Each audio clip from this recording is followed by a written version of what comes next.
The stadium was buzzing with the screams of the fans. Catalina clutched a scarf with the Libertad colors on it as she watched her husband Mauricio take the ball to the goal. It was the 90th minute of the match, one-on-one, and every movement on the field made her heart beat faster. She never thought she'd be a soccer player's wife, but now she couldn't imagine a different life. Catalina fixed a loose strand of dark hair and stepped forward like thousands of other fans around her. Mauricio bypassed the defender, made a pass, and a moment later, the ball was in the goal. The stands exploded with a triumphant roar. Catalina jumped up from her seat, shouting with joy along with everyone else. Mauricio ran along the field, spreading his arms, and then looked up to the stand where she was sitting. Their eyes met, and he sent her an air kiss. After the final whistle, Catalina made her way down to the locker rooms. She knew the way by heart. Past the guard who had long ago nodded to her, through a long corridor with a resounding echo of footsteps. Journalists and photographers crowded near the entrance to the locker room, but she was allowed to pass. The wife of the team's star had her privileges. "My mascot!" Mauricio exclaimed when he saw her. His hair was still damp from his shower. A white t-shirt encased his broad shoulders. He pulled Catalina to him and kissed her, ignoring the photographers taking pictures of them. "That was an amazing game," she whispered, wrapping her arms around his neck. "Celebrating the win tonight at El Paso," Mauricio said. "Ramon has already booked the entire restaurant for the team." Catalina nodded, though she would have preferred to spend the evening at home, just the two of them. She hadn't seen her husband much lately. Training, matches, and training camps took up almost all of his time. But today was a special day, and she couldn't deny him a celebration with the team. The restaurant was noisy and crowded. Waiters scurried between tables with trays laden with glasses of wine and cocktails. Catalina sat next to Rosario, the wife of Jorge, Mauricio's best friend on the team. She and Rosario often spent time together while their husbands were at practice. "How's your new painting?" Rosario asked, sipping wine from her glass. "Almost finished. Just a few touches left to add," Catalina replied, absent-mindedly running her finger along the rim of her glass. Her gaze kept returning to Mauricio, who was standing at the bar with his teammates. Suddenly, a tall girl in a tight black dress joined the group of soccer players. Catalina had never seen her before. The girl moved with the grace of a professional model, and there was something predatory, confident about her. She walked right up to Mauricio, put her hand on his shoulder, said something, and he laughed. "Who's that?" Catalina asked Rosario. "Adelaide Montoya. She was recently in a sportswear commercial with some of the players on the team," replied Rosario, looking at her friend carefully. Catalina watched as Adelaide leaned closer to Mauricio, whispering something in his ear. Her long nails, covered in dark red nail polish, lightly scratched the fabric of his shirt. Mauricio didn't pull away. Suddenly the air in the restaurant became thick and heavy. Catalina set her unfinished glass on the table and stood up. "I need some air," she told Rosario, and headed for the exit, trying not to look toward the bar. The cool evening air brought her to her senses a little. Catalina leaned against the wall of the building, closing her eyes. Cars honked somewhere in the distance. The music from the restaurant pulsed muffled behind her. "Katie!" Mauricio's voice made her flinch. "What happened? Why did you leave?" She opened her eyes. Mauricio stood in front of her, concerned and a little confused. "Nothing. Just got stuffy," she lied. "Are you upset with Adelaide? Come on, she was just congratulating the team on their win." "Pretty intimate congratulations." Catalina couldn't contain the bitterness in her voice. Mauricio stepped closer, putting his arm around her shoulders. "Sweetheart, you know that only you exist for me. This girl means nothing." His touch felt so familiar, so right. Catalina lifted her head, meeting his gaze. In the light of the street lamps, his eyes seemed almost black. "Shall we go home?" he suggested. I'll tell the boys we're leaving. Catalina nodded, feeling the tension slowly release her. In the cab on the way home, Mauricio held her hand, told her about the highlights of the match, and she almost forgot about the unpleasant episode in the restaurant. At home, Mauricio headed straight for the shower, and Catalina changed into a house dress and stepped out onto the small balcony of their bedroom. The lights of the city twinkled below like a scattering of jewels on black velvet. She thought about how she had met Mauricio 3 years ago at an exhibition of her paintings. Back then, he was just one of the hopeful players and she was an aspiring artist. They married 6 months later, and it was the happiest months of her life. What are you thinking about? Mauricio hugged her from behind, smelling of minty shower gel. About us, she replied, snuggling against his chest. About how it all started. Remember when I spilled red paint on your favorite white sweater? He laughed. And then you gave me new sweaters for a month until I forgave you, Catalina smiled. They stood on the balcony with their arms around each other, and it seemed like nothing had changed since those first few days. But somewhere deep inside, Catalina felt that something had subtly shifted tonight, as if, in a perfectly tuned machine, one tiny detail had moved a millimeter apart. The colors on the palette weren't mixing right. Catalina tried for the third time to get the right shade of green, but the color stubbornly refused to obey. She set the brush aside and took a step away from the canvas. The unfinished landscape looked alien and unnatural, as if someone else had guided her hand. The studio she rented in the old section of town usually calmed her down. Here, amid the unfinished work, the jars of brushes and the smell of oil paints, she felt safe. But today, even her favorite place didn't bring peace. Mauricio hadn't been home last night. He'd called late last night saying the team was celebrating the goalie's birthday at the country house, and he'd be staying there. His voice sounded strange. Or was it just her imagination? He'd always come home before, no matter how late the celebration was. A knock on the door brought her out of her reverie. I brought coffee. Rosario entered the studio holding 2 cardboard cups. Thought I'd stop by on my way home from the market. Catalina gratefully accepted the hot beverage. Rosario took a seat on a worn sofa against the wall that Catalina had picked up at an antique shop. How's the work coming along? She asked, looking at the unfinished painting. Nothing, Catalina shook her head. I can't concentrate. Rosario looked at her friend carefully. Is something wrong? Catalina hesitated for a moment. She didn't want to talk about her suspicions, afraid to say them out loud, but there was no more strength to remain silent. Mauricio has changed, she said quietly. For the last 2 weeks, he's hardly ever been home. Constant training, meetings with the team, some kind of event. And when he comes back, he goes straight to his office, says he needs to review match tapes. Maybe he's just preparing for important games, Rosario suggested. They've got crucial matches of the season coming up. It's not just that. He's become different. Used to always tell me about his day, ask me about my paintings. Now. Catalina fell silent, gathering her thoughts. Yesterday I found a receipt from the restaurant La Perla in his jacket pocket. He said he was at practice all day. Rosario set her cup down on the small table. Jorge is often late for training, too. They're really going through a difficult period. And that model, Adelaide?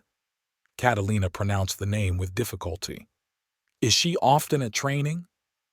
I've seen her a few times at the base, Rosario admitted reluctantly. But she works with the team, does their commercials. There's nothing strange about that. Catalina walked over to the window. A fine rain was drizzling outside. Passers-by hurried to take shelter under the canopies of the stores. You know what the scariest thing is? She asked without turning around. I can't paint.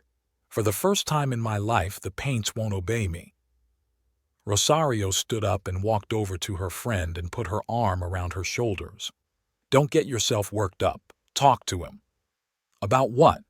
About how I feel like he's getting distant, That I'm going crazy with jealousy over the girl he just works with? At that moment, Catalina's phone vibrated.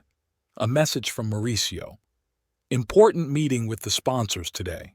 I'll be late. She showed the screen to Rosario. See? There's another meeting. Jorge will be there too, Rosario said quickly. It's a really important meeting for the team. Catalina nodded, but doubts were already sharpening her from the inside. She remembered how Mauricio had recently jerked his phone away abruptly when she'd accidentally glanced over his shoulder. How he'd started locking his phone with a passcode even though he'd never done it before. The day dragged on endlessly. Catalina tried to work, but nothing worked. She washed her brushes, cleaned up her studio, went through old sketches. On one of them was a sketch of Mauricio's profile. She'd done it the first time they'd met. Then she could not take her eyes off him, tried to furtively sketch the clear line of his chin, the expressive eyebrows. That evening, she returned to the empty house.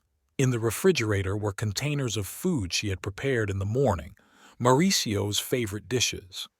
She mechanically heated dinner, sat down at the table. The silence pressed on her ears. The phone was silent. No new messages from her husband. At 10 o'clock, she heard the sound of a car pulling up. A minute later, the front door lock clicked. Mauricio entered, loosening his tie as he walked.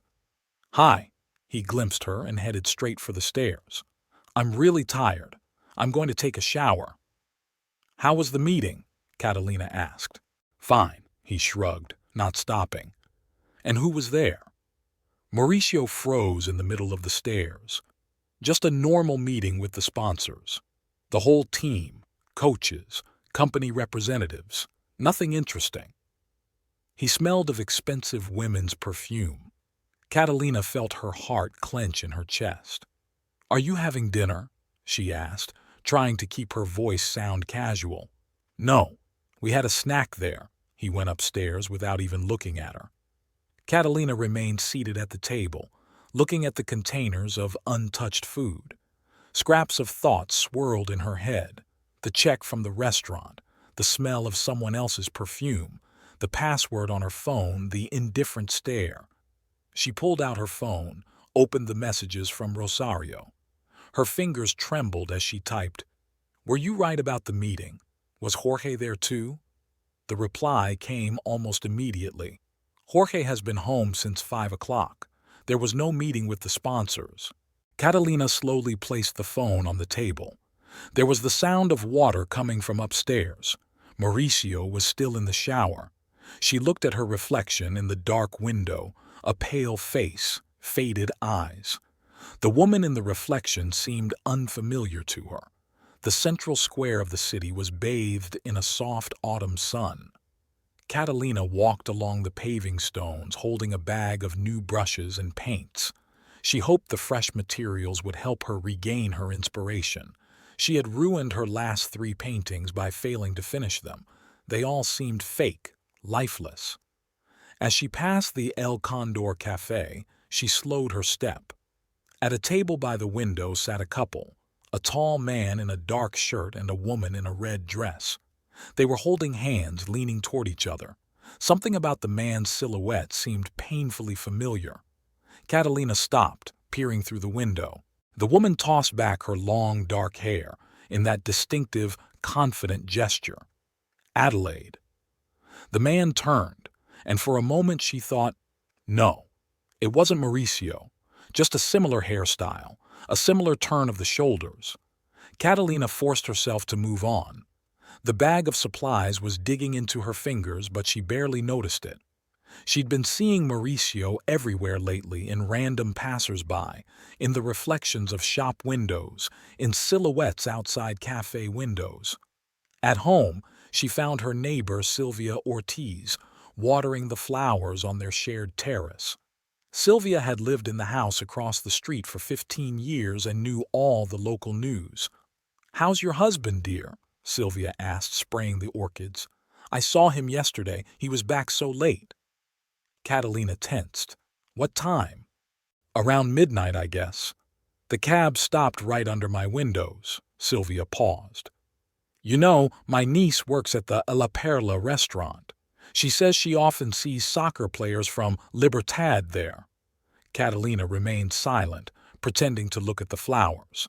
Sylvia continued. Last week there was some beautiful model there with one of the players, tall like that in a red dress. Excuse me, Sylvia, I have to work, Catalina interrupted her and hurried into the house. She remembered the night she had met Mauricio, an exhibition of her work in a small gallery on the outskirts of town. She hadn't expected to see the famous soccer player there. He stood in front of her self-portrait for a long time, and then he said, "There is so much sadness in your eyes in the picture. I'd like to see them glow with happiness." A week later, he invited her to his match, and she went to the stadium for the first time in her life. Their romance developed rapidly. Mauricio was unlike any other man she had met before. He could talk for hours about painting, although he had never been interested in it before. He brought her unusual paints from his trips with the team, once hosted a dinner party right in her studio, placing candles between the easels. Catalina walked to their bedroom, sat on the edge of the bed. Mauricio's phone was on the nightstand. He'd forgotten it when he'd left for practice. The screen flashed. There was a message. She knew the password, his birthday, but she'd never tried to unlock her husband's phone before. Her finger hovered over the button. No, she wouldn't do that. If she started checking his phone, there would be no turning back. The front door slammed. Mauricio had returned. She heard his footsteps on the stairs. "Caddy, I forgot my phone." He walked into the bedroom and she quickly got out of bed. "Ah, here it is." "How was practice?" she asked, trying to keep her voice sounding normal. "Fine." He picked up his phone, quickly checking his messages. His face changed for a moment. "Did something happen?" "No, nothing." He tucked the phone into his pocket. "Listen, we have a team meeting tonight. Don't expect me for dinner." "Again?" she blurted out. Mauricio frowned. "What do you mean again?" "You're out almost every night. We have important matches coming up. You know how much that means to the team." "What about me? Do I mean anything?" He walked over to her, taking her by the shoulders. "Don't be silly. Of course you mean the most to me." "Really?" She looked into his eyes. "Then why are you lying to me?" "About what?" "About the meeting with the sponsors last week. Jorge was home that night. There was no meeting."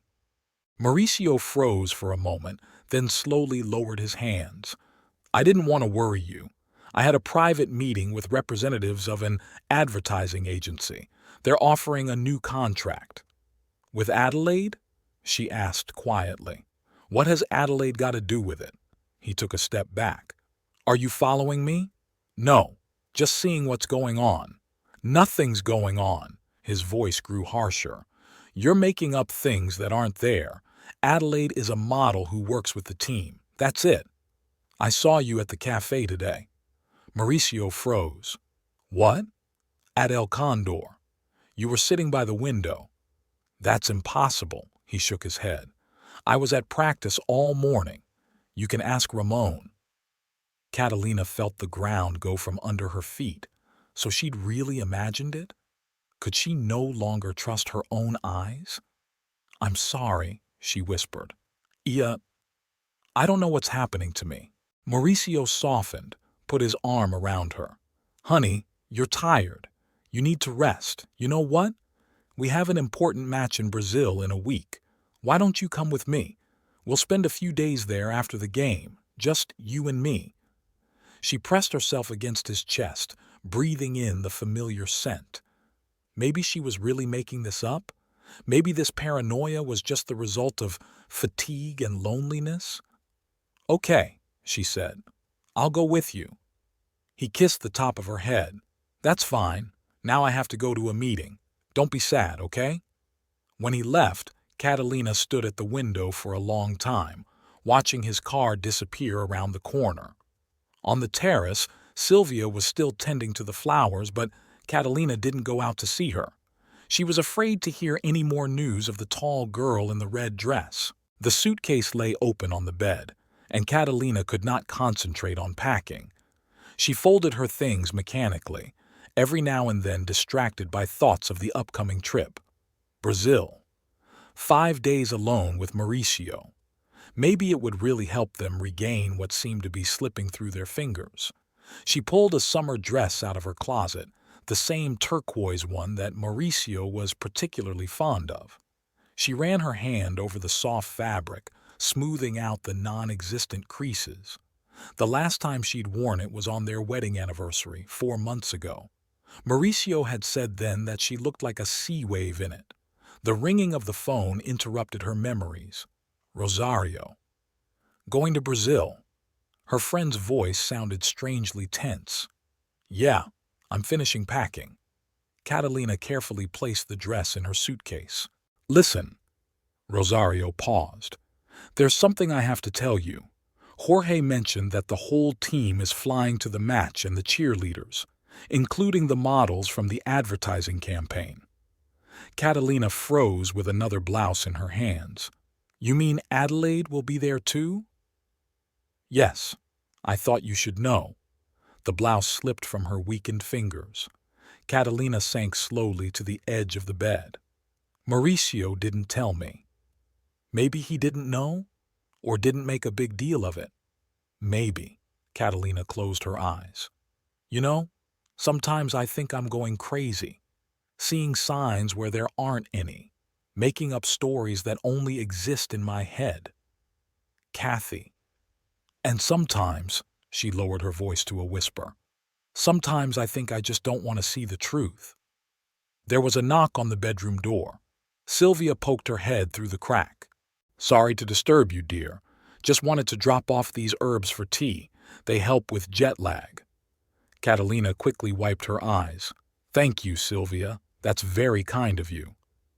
I saw your husband leaving this morning, the neighbor remarked casually, placing the bag of herbs on the dresser. In such a hurry he didn't even have breakfast. He had an early practice. Yes, of course. Sylvia paused in the doorway. Only it's odd that he didn't go in the direction of the stadium. Catalina felt her heart sink but forced herself to smile. Probably had other things to do before practice. When Sylvia left, Catalina went back to gathering. Her hands trembled as she folded the last of her things. The phone rang again, this time Mauricio's. Honey, I forgot to warn you. We'll need to stop by the team office before the airport. Ramon wants to discuss the details of the upcoming match. Okay, she tried to keep her voice sounding normal. Who else will be at the meeting? The usual people, the coaching staff, a few people from administration. She wanted to ask about Adelaide, but the words stuck in her throat. Instead, she said, I'm almost packed. Great. I'll be there in 2 hours. Be ready. After he passed out, Catalina sat on the bed for a long time, looking at the packed suitcase. Her mind was spinning with scraps of conversations, glances, and innuendos from the last few weeks. She went down to the kitchen to make the herbal tea Sylvia had brought. On the table lay the morning paper. Mauricio usually looked through it at breakfast. Today, it remained untouched. On the last page was a picture of the Libertad team, a group shot from a recent charity event. Mauricio stood in the second row, smiling at the camera, and next to him, just behind him, was Adelaide, in an elegant business suit. Catalina gazed into their faces. No, they weren't standing too close. Neither were looking at each other. Nothing betrayed a special relationship. But something still scratched her gaze, some elusive detail. The ringing of the doorbell made her flinch. Rosario stood on the threshold with a bag in her hands. Thought I'd drop off these Brazilian candies for you. Jorge brought some back from his last trip. Catalina led her friend into the kitchen. Would you like some tea? Come on. Rosario took a seat at the table, absent-mindedly flipping through the newspaper. Oh, I remember this day. Jorge said it went great. Yeah? Catalina set the cups on the table. And what was the action? Helping an orphanage. The team regularly participates in events like this. Rosario paused. You know, I've been meaning to ask for a while. Are you sure you want to fly to Brazil? Of course. Why do you ask? It's just... Rosario twirled the cup in her hands. Sometimes it's better not to see some things with your own eyes. Catalina felt her back grow cold. What do you mean? Nothing specific. Just general words. They drank tea in heavy silence. Outside the window it began to rain, the drops drumming on the eaves. Catalina thought about how, for the first time in her life, she was dreading the upcoming trip with her husband. Finally, Rosario left, and Catalina went upstairs to finish packing. In the bathroom, she pulled out her makeup bag, absent-mindedly going through bottles and tubes. Something glinted at the bottom of her purse, a silver hair clip. She never wore silver, only gold. Where did this hairpin come from? Catalina held it up to the light. A dainty little thing with small crystals, the same crystals she'd seen in Adelaide's hair in that picture in the paper. The front door slammed. Mauricio had returned. "Cati, are you ready?" His voice sounded cheerful and carefree. She quickly tucked the hairpin into her pocket. "Yes, I'm coming down." The suitcase seemed unliftable as she dragged it down the stairs. Mauricio picked it up from her hands. "Let me help you. The cab is waiting." He looked so familiar, so trustworthy. As always, slightly disheveled hair, warm smile, attentive gaze. Was it all a mask? Did she really not know the man she'd lived with for 3 years at all? "Everything okay?" he asked, noticing the look in her eyes. "Yeah," she forced herself to smile. "Just nervous for the flight." "Don't worry." He put his arm around her shoulders. "It's going to be a great trip, I promise." The silver hairpin in his pocket felt like it was burning through the fabric of his skin. Rio de Janeiro greeted them with dazzling sunshine and humid sea air. From the window of the cab, Catalina looked out at the brightly colored streets, trying to distract herself from thoughts of the silver barrette that remained in the pocket of her jeans. Mauricio sat next to her, his hand on her knee, talking passionately about the upcoming match. The hotel rose in a glass tower over the ocean. They ran into the rest of the team in the spacious lobby as the players and their wives checked into their rooms. Catalina strained to see faces, but Adelaide was nowhere to be seen. "The models and cheerleaders will arrive tomorrow, right in time for the match," Rosario whispered to her, as if reading her mind. "They'll be staying at another hotel." Their room was located on the 20th floor. The panoramic windows overlooked the ocean, white curtains swaying in the light breeze. Catalina walked to the window, looking out at the endless blue below. Mauricio hugged her from behind, nuzzling his nose into her neck. "Do you like it?" "Very beautiful." She covered his hands with her own, trying to catch this moment of intimacy. "I have practice in 2 hours, but tonight I'm all yours." He kissed her temple. "How about dinner on the beach?" She nodded, not trusting her voice. She wanted to believe that this trip would really change everything, that the suspicions of the last few weeks would melt away like a bad dream. While Mauricio was at practice, Catalina unpacked, showered, and changed into that turquoise dress. From the balcony came the sound of the surf and the cries of seagulls. She pulled out her little sketchbook, the one she always took with her on trips, and tried to make some sketches of the ocean. But the lines came out jagged, unsure. There was a knock at the door. It was Rosario.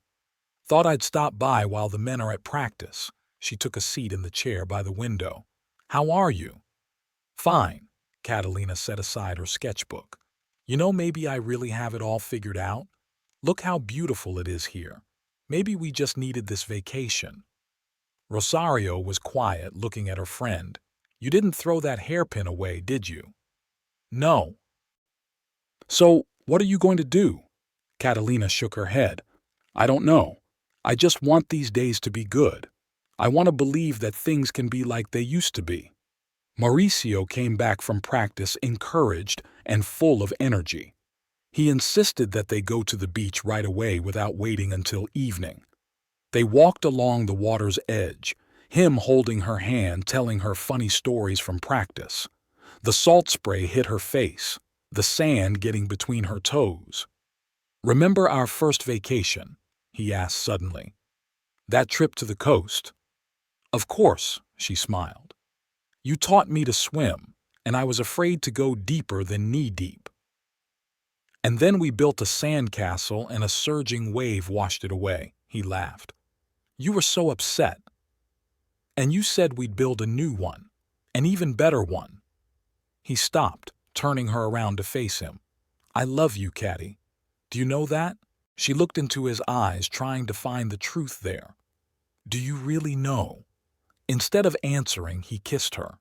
For a moment the world narrowed down to that kiss, to the salty wind in her hair and the warm hands on her waist. But somewhere on the edge of her consciousness, the thought of the silver barrette still flickered. That evening they had dinner at a small restaurant on the beach. Candles flickered on the tables. Musicians played bossa nova.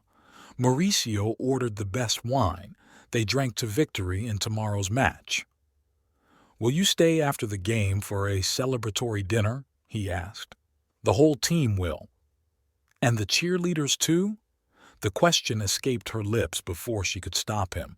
His look changed for a moment. "Yes, and them too. It's part of the team, Kathy." "Of course." She took a sip of wine. "I'm sorry. I didn't mean to start this conversation." "Then let's not." He covered her hand with his. "Let's just enjoy the evening." At night, Catalina couldn't sleep for a long time. Mauricio slept beside her, his breathing even and calm. She stared at his face in the moonlight, so native and yet so foreign. What was behind that peaceful expression? Who was he thinking of as he fell asleep? The morning brought bustle and excitement before the match. Mauricio left early. The team would gather at the stadium hours before the game. Catalina slowly got ready, carefully choosing her outfit, doing her makeup. She knew she was going to see Adelaide today and she wanted to look flawless. At the stadium, she took her seat next to the other players' wives. The stands were slowly filling up with fans. Somewhere down by the edge of the field, the brightly colored costumes of the cheerleaders flashed. Catalina recognized a familiar figure. Adelaide stood surrounded by photographers, her long hair pulled back in a high style. Silver hairpins glinted in it, just like the one in the pocket of Catalina's jeans. The match had begun. Catalina tried to follow the game, but her gaze kept returning to the edge of the field where Adelaide stood. Once it seemed to her that Mauricio, running past, turned that way. Or was it a play of imagination? The team won, 2-1 in a tight contest. The stands exploded with shouts and applause. The players hugged on the field and the cheerleaders ran out to congratulate them. Catalina watched Adelaide approach Mauricio as she hugged him. A perfectly ordinary congratulation, nothing special. But something about his posture, the way his hands lingered on her waist for a split second. "Come on," Rosario touched her shoulder. "We should get downstairs. Holiday dinner, remember?" Catalina nodded. She knew this evening would be a challenge, but she would make it through. She would smile, congratulate the team, hold Mauricio's hand. And at night, when they got back to the hotel, she would pull out the silver hairpin and finally ask all the questions that had been plaguing her for the past weeks. But first, this evening, this game of happy family, this Brazilian idol that was about to shatter. Catalina slowly moved her brush across the canvas, trying to catch the right shade of sunset. It had been a week since her return from Brazil, and she forced herself to get back to work. The new painting was to be an anniversary gift for the gallery where she had once had her first exhibition, the same gallery where she had met Mauricio. The colors were smooth, but something was still wrong. Maybe it was the light. The sun was setting, and the shadows in the studio were getting longer. Or maybe it was about herself. The trip to Brazil had left a strange aftertaste. They spent 5 days as if in a haze, beaches, restaurants, walks through the evening city. Mauricio was attentive and tender as he had been in the first months of their marriage. But the silver hairpin remained in her jeans pocket. Catalina hesitated to talk about it. A phone call interrupted her musings. Rosario. "Hi, how are you doing since you got back?" "Fine," Catalina set aside her paintbrush. "Trying to work on a new painting. Is it going well?" "I'm not sure." She walked over to the window, looking out at the sunset sky. "It's all kind of foggy. I thought the trip helped. You looked so happy at the holiday dinner." Catalina remembered that evening, the smiles, the toasts, the music. Adelaide in her silver dress sitting 3 tables away from them. Mauricio holding Catalina's hand and avoiding looking in that direction too often. "You know, sometimes everything seems fine," she said quietly. "And then I remember about the hairpin and—" "You never asked him?" "No, couldn't ruin those days." Sylvia came into the studio. She often brought Catalina herbal tea when she was working late. "Am I disturbing you?" The neighbor set her cup down on the table by the easel. "Oh, what a beautiful sunset. It looks very much like the real thing." "Thank you, Sylvia." Catalina covered the receiver with her hand. "By the way, I saw your husband this morning. He was going somewhere with a large sports bag." Catalina frowned. Mauricio hadn't told her about his plans for today. "Probably to practice," she said. Yeah, sure," Sylvia hesitated in the doorway. "Only it's odd that he was wearing a suit and not a gym uniform." When the neighbor left, Rosario was still on the line. What happened? What was Sylvia talking about? "Mauricio went somewhere this morning. Didn't tell me." "Maybe some kind of team event?" "Maybe." They both knew it was unlikely. After returning from Brazil, the team had had a week's break from training, a chance to rest before their next important match. Catalina walked over to the canvas, looking critically at her work. The sunset sky looked unnaturally bright, almost garish. She picked up a rag to wipe off the paint, but froze when she heard the sound of a car pulling up. Their house was visible from the studio window. Mauricio was just getting out of the cab, really in a suit and carrying a gym bag. He looked around before entering the house. That quick, almost thieving look made Catalina's heart clench. "I have to go," she said into the phone. "Mauricio's back." "Call me later." Rosario's voice sounded worried. At home, Mauricio had already managed to get up to shower. His suit lay on the bed, an expensive gray suit that he only wore for special occasions. Catalina ran her hand over the fabric of the jacket. A crumpled check fell out of an inside pocket, from La Perla restaurant for today's date. The time was 2 o'clock in the afternoon. She quickly tucked the check away when she heard the shower water turn off. Mauricio came out a minute later, wrapping a towel around his hips. "Hey, sweetie, I didn't expect you to be home already." "I was working in the studio." She tried to keep her voice sounding casual. "How was your day?" "Normal. There was some business in town." "In a suit?" He froze for a moment but immediately smiled. "Yeah, had a meeting with the advertisers. Discussed a new contract." "At La Perla?" Now he was definitely tensing up. "Are you following me?" "No, just found a check." "Oh, that." He waved his hand. "Yeah, had to have lunch with the company reps. Just a normal business meeting." "And that's why you didn't tell me about her?" "Kathy." He walked over to her and tried to hug her, but she pulled away. "It was just a meeting. Nothing special." "Really?"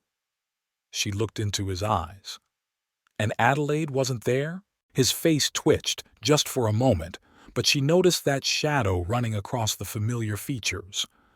"What does that have to do with Adelaide? We've already talked about this. She's just a model who works with the team." "And that's why you meet her in restaurants? Secretly from me?" "It's not what you think." He ran a hand through his damp hair. There was a whole group of people there. They were discussing the new ad campaign. "Stop lying," she almost shouted. "At least tell the truth now." At that moment, his cell phone rang. Mauricio glanced at the screen and quickly dropped the call. "Who is it?" Catalina asked. "No one. Just spam." She shook her head. "You know what the worst part is? I don't even know if you yourself believe what you're saying." "I'm not lying to you." He tried to move closer to her again. "I swear it's not what you think it is." "How? Explain it to me." The phone rang again. Mauricio glanced irritably at the screen. "Answer it," Catalina said. "Go ahead, answer it in front of me." "It's work-related." "Of course it is," she grinned bitterly. "Everything is always work-related." She walked out of the bedroom, leaving him with the ringing phone. In the living room, she turned on the TV, turned up the sound. She didn't want to hear him talk quietly, turning away to the window like he'd been doing for the last few weeks. Half an hour later, Mauricio came downstairs, already dressed in his house clothes. "Cati, we need to talk." "About what? About your business meetings?" "Stop it." He sat down next to her on the couch. "You're acting like a child. And you're acting like a liar." He sighed. "I'm tired of these suspicions, of your jealousy, of the constant hints and accusations. And I'm tired of your lies." They sat side by side, but it was as if a wall had grown between them. Catalina could smell the familiar scent of his aftershave, see the mole on his neck that she had once loved to kiss so much. Everything was so familiar and so foreign at the same time. "You know what?" Mauricio finally said. "I need to go for a walk, clear my head." She didn't answer. He got up, grabbed his car keys. "I'll be back in a couple hours." The front door slammed. Catalina went to the window, watching his car pull out of the yard. I wonder where he'd go. To who? The phone in her hand vibrated. A message from Rosario. "How are you? What did he say?" Catalina started to type a reply, but stopped. What could she say? That her husband continued to lie to her face, that she no longer believed a word he said. Instead, she wrote, "I don't know what to do next." The answer came instantly. Maybe it's time to find out the truth. Catalina sat in her car parked across the street from the stadium. The clock on the dashboard showed 6 o'clock in the evening. Practice should have ended half an hour ago, but Mauricio still hadn't shown up. She'd come here on a sudden impulse. Her husband had said he'd be late for practice again today. Team players passed by, some waving at her. She was a familiar face around the stadium. Catalina responded with a duty smile, keeping her eyes on the main exit. Jorge, exiting the stadium, looked at her in surprise but said nothing. The phone in her bag vibrated. Rosario. "Where are you?" "Stop by your studio. You're not here." "I'm at the stadium," Catalina replied quietly, though no one in the car could hear her. "Why?" There was alarm in her friend's voice. "Mauricio said he had a practice. I want to make sure." There was a pause. Then Rosario asked cautiously, "And how long have you been sitting there?" "It's been an hour. Practice was supposed to be over, but his car is still in the parking lot." "Kathy, I know this is stupid." Catalina tapped her fingers nervously on the steering wheel. "I know I shouldn't do it, but I can't just sit at home anymore and pretend everything's normal." At that moment, Mauricio's silver car pulled out of the stadium parking lot. Catalina straightened up, gazing out the windshield of his car. "He's on his way," she said quickly into the phone. "I'll call you back." She started the engine, trying to keep distance between their cars. Mauricio wasn't driving toward home. He was heading downtown. Catalina's heart beat more and more with each turn. 20 minutes later, his car pulled up outside the El Paso restaurant, the same restaurant where they'd celebrated their victory the night Catalina had first seen Adelaide. It was parked on a nearby street that gave a good view of the restaurant's entrance. Mauricio got out of the car, adjusted his shirt collar he'd changed after practice. In a suit, With his hair styled, he looked nothing like a man who had just spent 2 hours on the soccer field. He stood at the entrance, clearly waiting for someone. 5 minutes later, a cab pulled up. Catalina pitched forward, gazing at the figure stepping out of the car. Adelaide, in an elegant black dress with her hair gathered into a high updo. The familiar silver hairpins gleamed in it. Mauricio stepped toward her, kissed her cheek. His arm went around her waist, not the way he hugged Catalina in public. There was intimacy in this gesture, a familiar closeness. They entered the restaurant. Catalina sat in the car, feeling her fingers numb as they gripped the steering wheel. She pulled out her cell phone, dialed Rosario's number. "They're in El Paso," she said when her friend answered. "Together." "Oh, Catty." Rosario was silent for a moment. "What are you going to do?" "I don't know. Should probably go in there. Make a scene." "And then?" "And then what? He'll still deny it. He'll say it's a business meeting, that I got it all wrong." The evening lights came on in the restaurant. Through the large windows, Catalina could see Mauricio and Adelaide sitting at a table at the back of the room. They were talking animatedly about something, and once she heard Adelaide laughing, even through the closed windows of the car. "You know what the worst part is?" she said into the phone. "I've never seen him smile like that lately. With me." They sat in the restaurant for almost 2 hours. Catalina didn't move from her seat, ignoring the rumbling in her stomach and her thirst.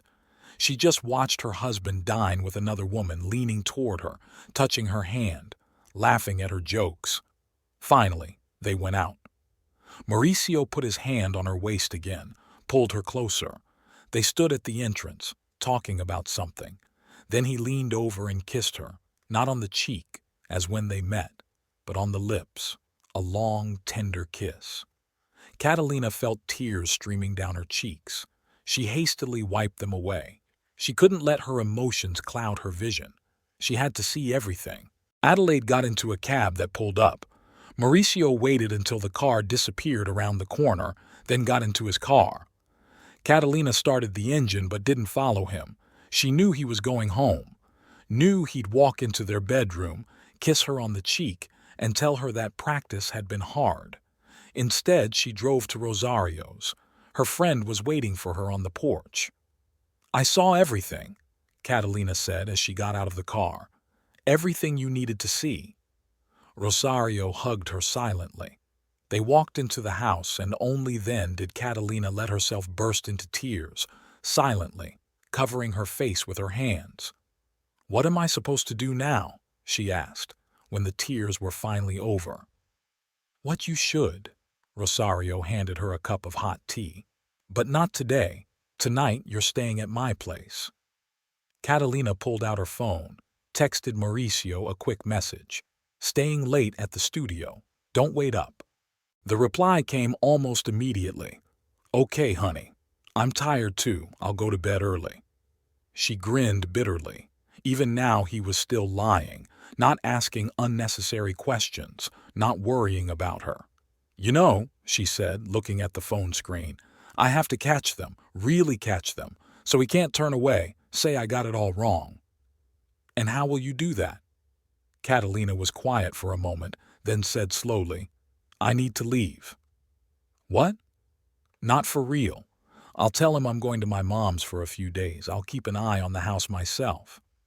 "Catty, that's madness?" "Yes, but what can I do?" Rosario shook her head. "You need a place to stay, a place from where you can watch the house." "Sylvia," Catalina said quickly, "her house is right across the street from ours. You can see all the windows from her bedroom." "Do you think she'll agree? She loves gossip and can't stand unfaithful husbands. Of course she will." They talked late into the night, discussing the details of the plan. When Catalina finally lay down on the sofa in Rosario's living room, it was well past midnight. Sleep would not come. The kiss at the restaurant was still in front of her eyes. Now she knew the truth. The only thing left to do was to gather proof so that he couldn't lie anymore. Sylvia opened the door before Catalina could knock a second time. It seemed the neighbor had been waiting for her to appear. "Come in, dear." Sylvia let her into the house. "I was just making fresh tea." Catalina looked around. She had never been in Sylvia's house before. The small living room was filled with antique furniture and framed photographs. Pots of flowers crowded the windowsills. Sylvia was famous for her gardening talent. "I have a favor to ask," Catalina began, taking a seat in a high-backed chair. "About following your husband?" Sylvia asked bluntly, pouring tea into cups. Catalina flinched. "Where did you—" "Darling, I've lived across the street from your house for 15 years. I see more than you think." Sylvia held out a cup to her. "And I saw that tall girl in the red dress walk out from your place one morning." "What?" Catalina nearly dropped the cup. "When?" "2 weeks ago. You were in your studio." Catalina felt her lips go numb. "Why didn't you tell me sooner?" Sylvia sighed. "I hinted. But these things, sometimes a man has to see the truth for himself. And now I want to see it." Catalina set the untouched cup on the table. "I need your help." Sylvia nodded. "Tell me your plan." The plan was simple. Catalina would tell Mauricio she was going to her mom's for 3 days. She would actually stay at Sylvia's house, watching the house from the second-floor bedroom window that overlooked their bedroom directly. "Your room is all ready," Sylvia said as she climbed the stairs. "I made the guest bed with fresh linens." Catalina stopped on the threshold of the bedroom. She really did have a perfect view of their home from here. She could see the bedroom windows, the living room, even part of the kitchen. "I'll get you some binoculars," Sylvia said, businesslike. "It's old, but very good. My husband used it for bird watching." Catalina sank slowly to the edge of the bed. The reality of what was happening suddenly dawned on her. She was going to spy on her own husband from her neighbor's house, like a cheap detective novel. "Maybe I'm going crazy?" she whispered. "No, dear," Sylvia sat down beside her. "You just want to know the truth. That's normal." At that moment, the phone rang. Mauricio's. "Hi, honey. Where are you?" "At the studio," she lied, looking out the window at their house. "Working on a painting. Listen, I've got news. There's an important meeting tomorrow in another city. I'll have to leave for the day." Catalina squeezed the phone. "Really? I was just about to tell you I'm going to my mom's tomorrow. For 3 days." "Really?" I could hear the surprise in his voice. "You didn't say you were going to see her." "Spontaneous decision. She's a little sick. I want to be with her." Sure. He was quiet. "I'll see you in 3 days then?" "Yes. I'll leave tomorrow morning." After the conversation, Catalina sat motionless for a long time.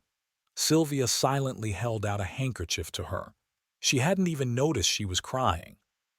"Are you sure you want to do this?" the neighbor asked.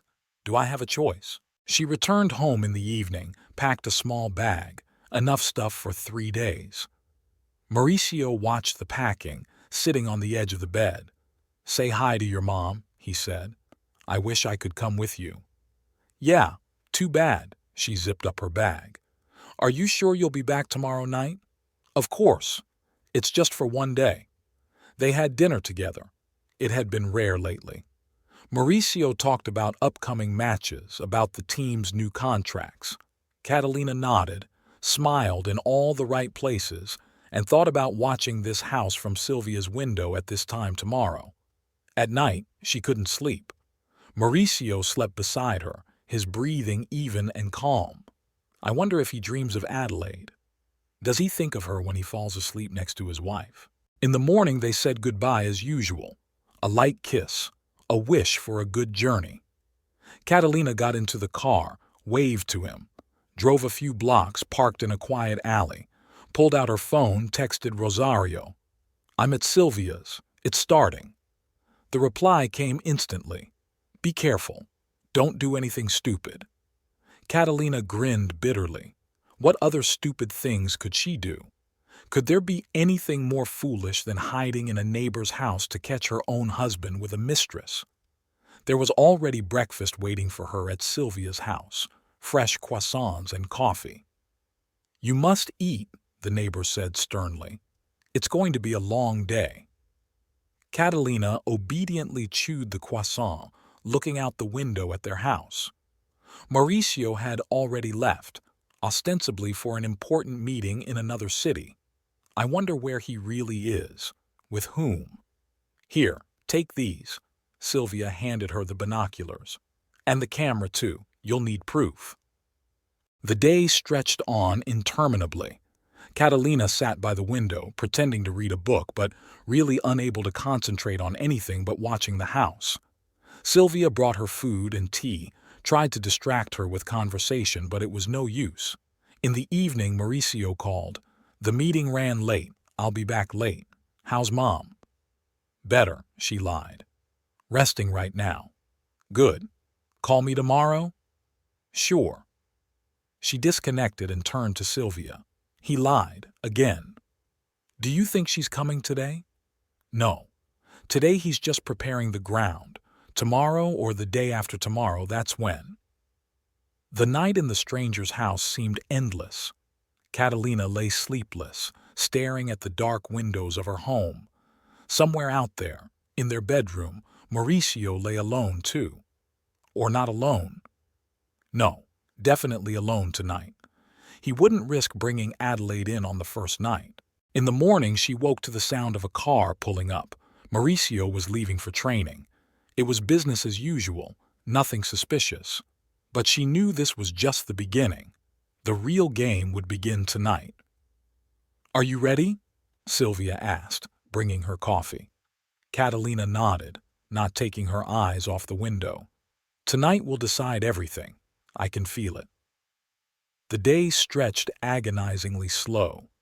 Catalina sat at the window in Sylvia's house, fumbling through the binoculars in her hands. Every now and then she raised them to her eyes, peering through the windows of her house, even though she knew no one was there now. Mauricio wasn't due back from training until the evening. Sylvia flitted around her like a hen, bringing tea and sandwiches, trying to get her to talk.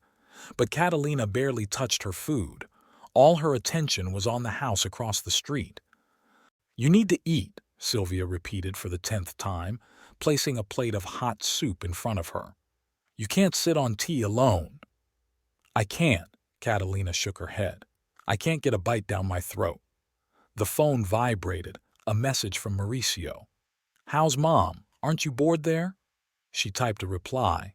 "It's fine," helping her with the housework. Lying was getting easier. Maybe she'd learned it from him. "You know," Sylvia said, sitting down beside her by the window, "my first husband cheated on me too. With a secretary. Corny, isn't it? I guessed for months, but I didn't want to believe it." Catalina turned to her neighbor. "How did you find out for sure?" "Found a bill from a jewelry store in his jacket pocket. He never gave me jewelry, said it was a waste of money." At that moment, Mauricio's car pulled into the yard. Catalina raised her binoculars. Her husband got out of the car, talking on the phone as he went. She saw him smile, saying something to the person he was talking to. "Give me your phone," Sylvia said suddenly. "Why?" "Call him. Right now." Catalina dialed her husband's number. Through binoculars, she saw him pull a second phone out of his pocket, not the one he had just used. "Hi, honey." His voice sounded carefree. "I was just about to call you. I just wanted to tell you that Mom's feeling better." She tried to speak calmly, though her hands were shaking. "That's great. I'm just back from practice. I'm going to work out at home." "Don't stay up too late." "Of course not. Love you." She hung up. 2 phones. Of course. How had she not realized before? Time dragged unbearably slow. Mauricio walked around the house. She could see his silhouette in the windows. He went up to the bedroom, then down to the kitchen. At some point, he turned on the television, the muffled sounds of the sports channel reaching Sylvia's house. Maybe there won't be anything on today, Sylvia said, bringing another cup of tea. Maybe. She didn't finish. A cab pulled into the courtyard. Catalina raised her binoculars. Adelaide stepped out of the car, wearing the same black dress she'd worn at the restaurant. Her hair was gathered up and silver hairpins glinted in it. Catalina watched her walk to the door, confidently, as if she had done it many times before. How Mauricio opens it for her without turning on the hallway light. How he drew her to him right on the threshold, kissing her, passionately, impatiently. The flash clicked. Sylvia was holding the camera. "You need proof," she said. "I take pictures of everything." They went upstairs to the bedroom, their bedroom where, as recently as yesterday, Catalina had slept next to her husband. The lights weren't on, but in the twilight it was clear enough to see two silhouettes by the window. Catalina watched without looking away, feeling each frame burned into her memory. Here was Mauricio unzipping Adelaide's dress. Here she pulls off his shirt. Here they fall on the bed, the very bed they had chosen together 3 years ago. Sylvia kept taking pictures. "That's enough," Catalina finally said. Her voice sounded strange, muffled like a stranger's. "I've seen enough." She moved away from the window, sat on the edge of the bed. Her hands were shaking so badly she couldn't hold the cup of tea Sylvia held out to her. "What are you going to do?" the neighbor asked. "I don't know. I don't know yet." She pulled out her phone, texted Rosario. "They're together, in our house, in our bed." The reply came a few seconds later. "Oh my God, Kathy, do you want me to come over?" "No, I have to be alone." She spent the whole night without sleep, sitting by the window. Toward morning, she dozed off in a chair. She woke to the sound of a car pulling up. A cab had brought Adelaide back, so they were going to spend another day together. "Honey," Sylvia touched her shoulder, "you need to get some proper sleep." "I can't," Catalina shook her head. "I want to see everything." "But why? You already know the truth." "I know. But I need to make sure I'm not crazy, that it's all real." She watched Mauricio and Adelaide eating breakfast in the kitchen. He making her an omelet, them drinking coffee from their steaming cups. How they laugh about something, how she wipes the foam from the cappuccino off his lips. The phone vibrated. Mauricio sent a text. "How are you doing there, honey? Don't miss me?" Catalina didn't answer. For the first time in ages, she couldn't bring herself to lie back. The day stretched on endlessly. They hardly ever left the bedroom, only to the kitchen for food and wine. Catalina watched them, feeling strangely numb. The pain had dulled, leaving only emptiness and a desire to see things through to the end. Toward evening it began to rain. The drops drummed on the glass, blurring the silhouettes in the windows opposite. But Catalina still watched, even when there was almost nothing to see. "Tomorrow," she said at last. "Tomorrow I'm coming home." "Are you sure?" Sylvia squeezed her shoulder. "Yes, I've seen enough." She pulled a silver hairpin out of her pocket, the same one she'd found in the bathroom. Now, looking at the exact same hairpin in Adelaide's hair, she finally realized where it had come from in their house. The silence in Sylvia's house seemed deafening. Catalina sat in an armchair by the window, holding her cool tea in her hands. Opposite, in her and Mauricio's house, all the windows were dark. Adelaide had left about an hour ago, and Mauricio himself was apparently asleep. The clock on the bedside table showed 3 o'clock in the morning. Sylvia had long since gone to her room, leaving Catalina alone with her thoughts and the stack of photographs spread out on the bed. Each picture was proof of betrayal, each frame like a stab to the heart. She picked up one of the photos, Mauricio kissing Adelaide at the front door, his arms around her waist, the familiar arms that had recently embraced her in the same way. In the next picture they were in the bedroom, silhouettes against the window, merged into one. The camera was lying nearby, and Catalina checked the number of shots, 67. 67 moments of a shattered life, captured for eternity. She folded the photos neatly into an envelope, signed the date. In the next room, an antique clock ticked, measuredly, inexorably. Each beat echoed in her temples, as if counting down to the inevitable finale. Catalina went to the window and pressed her forehead against the cold glass.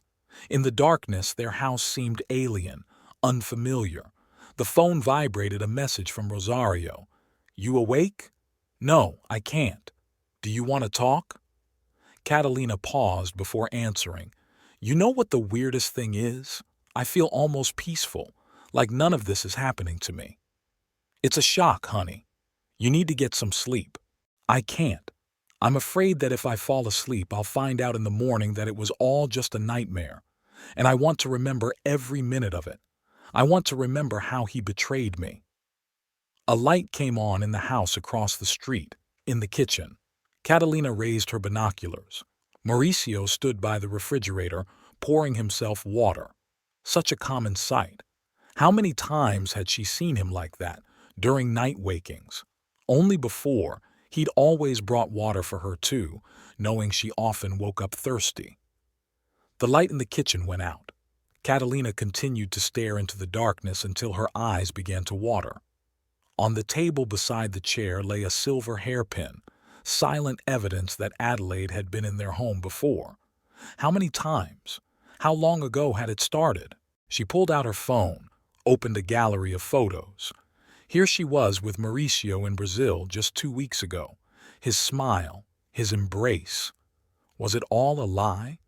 Or had he still remembered loving her then? She flipped through the photos further.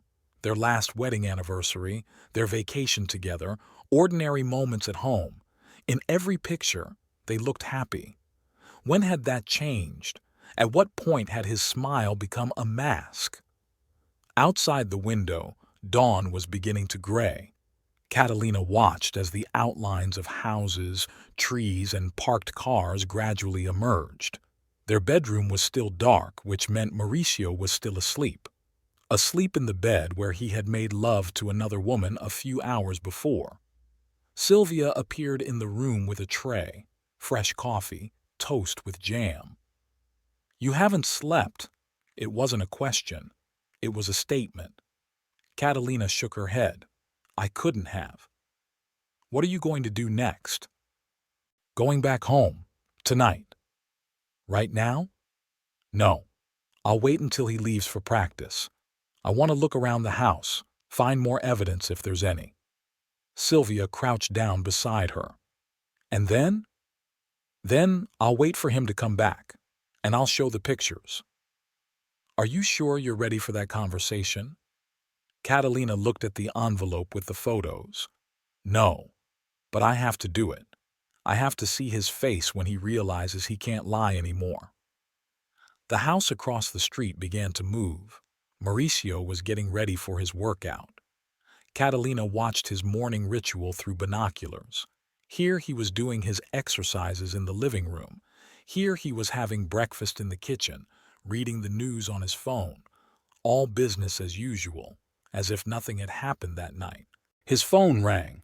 She saw him pull a second device from the pocket of his sports jacket.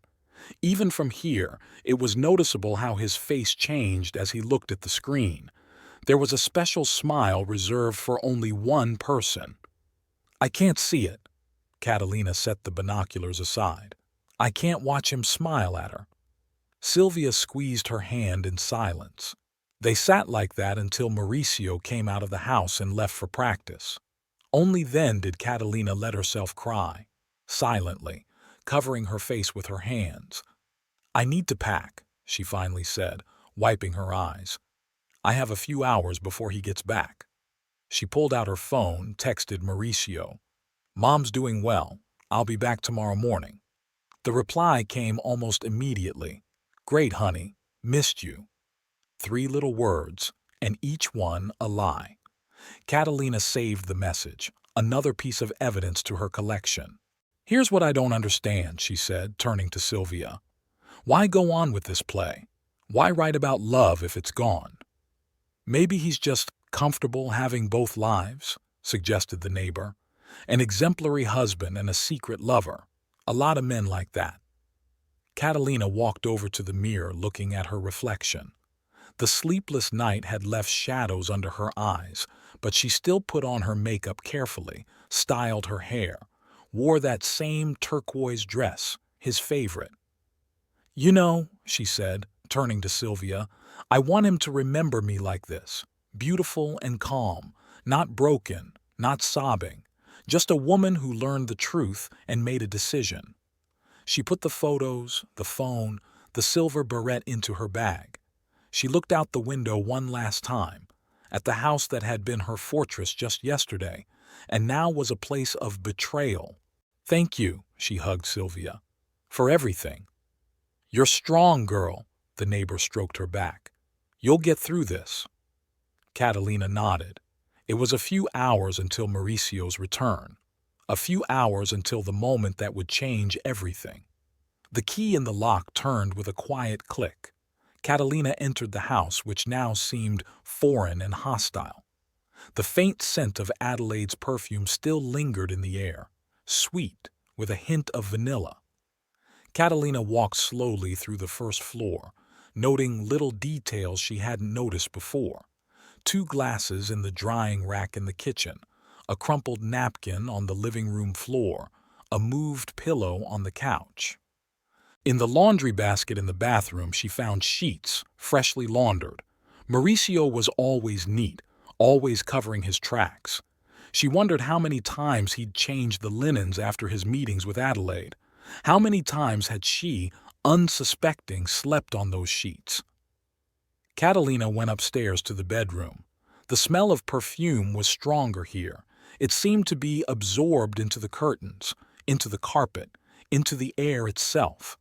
On the dressing table was her makeup bag, the same one where she'd found the silver barrette. She knew now that it was no accident, no coincidence.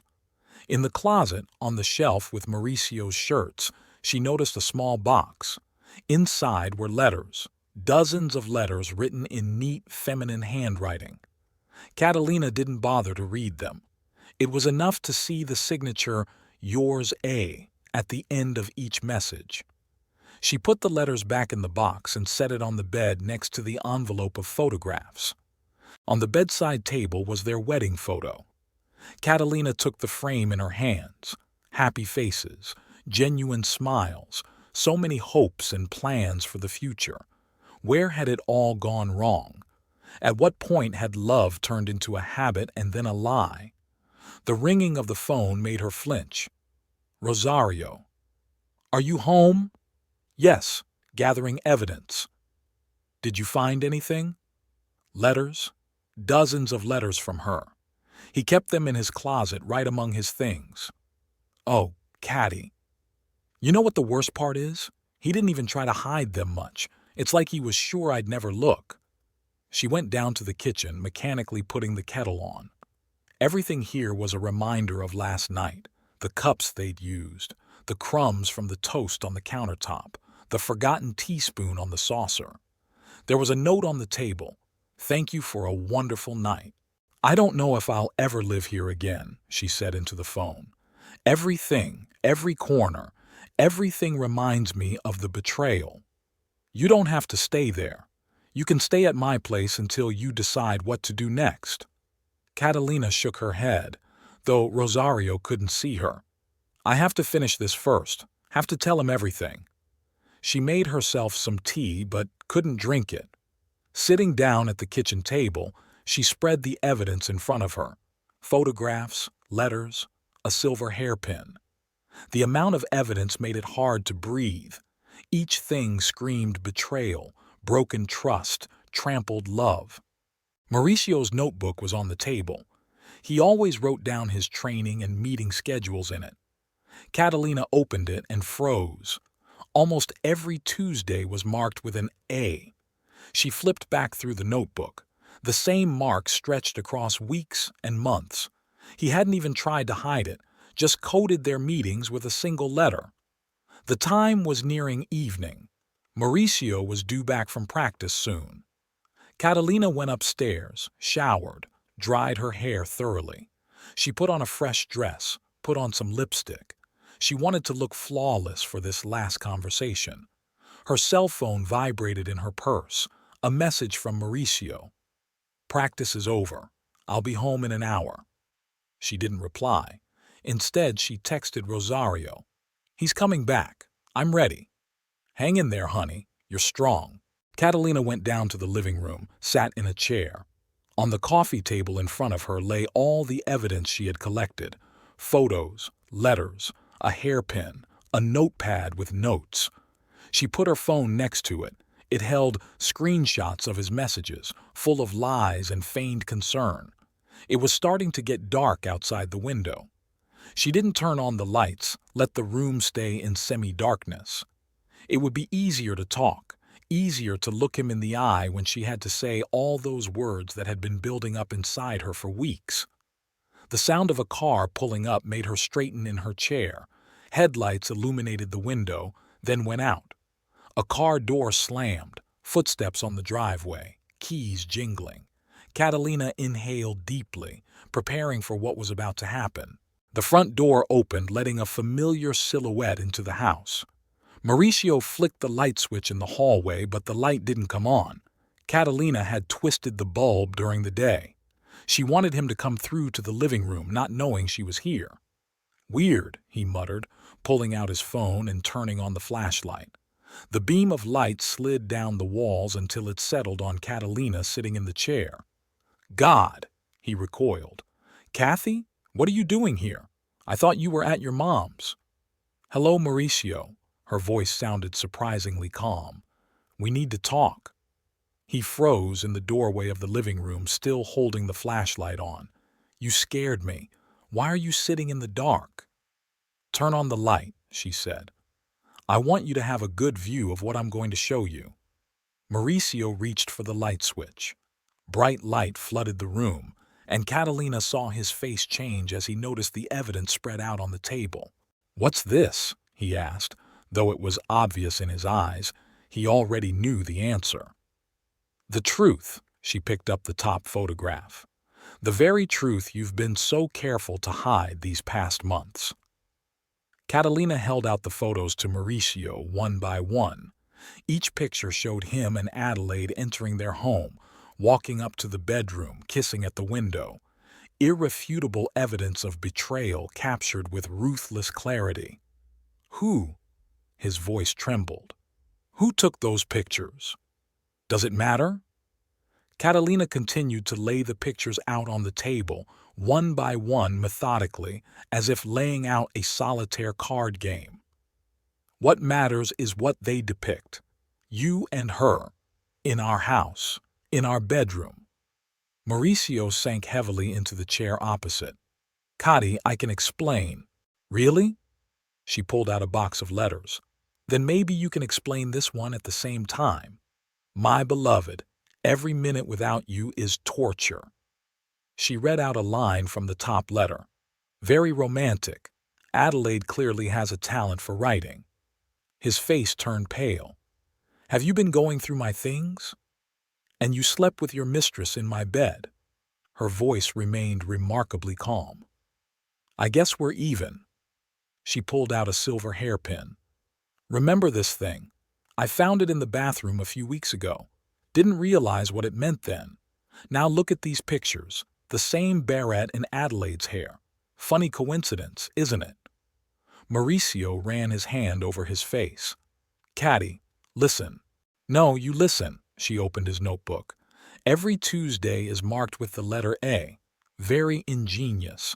I did the math. 27 appointments in the last 4 months. You kept a record of your dates in a notebook that was in our kitchen. So sure I'd never guess?" "I didn't mean to hurt you," he pitched forward. "It just happened." "Happened?" She grinned bitterly. 27 times in a row. The letters, the secret phones, the regular meetings. It didn't just happen, Mauricio. It was a conscious choice. Every time you lied to me about training, every time you brought her to our house, every time you texted me messages of love while lying in bed with her. She pulled out her phone, opened the correspondence. "Missed you, sweetheart. That's the message you sent me this morning, hours after she left our house. How did you manage to be so duplicitous? Mauricio stood up, pacing the room. I'm confused. I didn't mean for things to turn out this way. I love you, Kathy. Don't you dare, her voice trembled for the first time. Don't you dare talk about love. Not after all this. She stood up, walked to the window. Sylvia's house was visible behind the glass, where she'd watched the destruction of her marriage from. You know what the worst part is? She asked without turning around. I saw you two together. Saw you smile at her, the way you touch her. You've never smiled like that at me, not even at the beginning of our relationship. That's not true, he tried to approach her, but she backed away. What you and I have is special.